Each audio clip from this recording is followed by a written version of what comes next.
এত মশা বন্ধুরা, মশার জন্য আর ঘরে এই যে এখানে বসেছিলাম, বাট বসার মতো যোগ্য নেই। এত মশা, এত মশা। এবার দেখি দুনিয়ার বেস্ট একটা পদ্ধতি, সব ট্রাই করলাম। মর্টিন কয়েল তো আমি থাকতেই পারি না কয়েলের গন্ধে। এবার দেখি পদ্ধতিটা কি করা যায়। সবাই দেখি ডে ট্রাই করছে, এখন আমিও ট্রাই করি।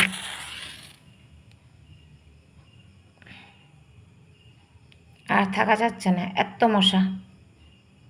প্রত্যেকটা রুমে মর্টিন আছে, কিন্তু বাইরে এই রুমটাতে আমি বসতেই পারছি না। দেখি এবার, এখন দেখি সবাই বাড়িতে বাড়িতে একটাই পদ্ধতি, এটাই করছে। আচ্ছা, ধরে গেছে, বাস এবার জ্বলতে থাক। এই দেখো, বাস এবার জ্বলতে থাক। আর এটার যে ছাইগুলা ওটাতে পড়ে যাবে, আর আমি খুব আরামই বাইরে ফেলে দিয়ে আসতে পারবো। এটা খুব একটা ভালো পদ্ধতি। আসলে কি জানো, এই রুমটাতে বসাই যাচ্ছে না যে বাইরের রুমটাতে একটু বসবো। এখানে মর্টিনও কাজ করে না, আর কি বলবো, মশার উপদ্রব এত বেশি। তাই ঠিক আছে, দেখি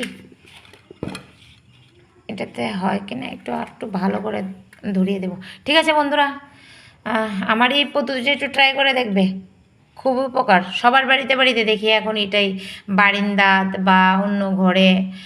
বা কিন্তু হ্যাঁ, বাচ্চারা রুমে কিন্তু এটা ইউজ করবা না।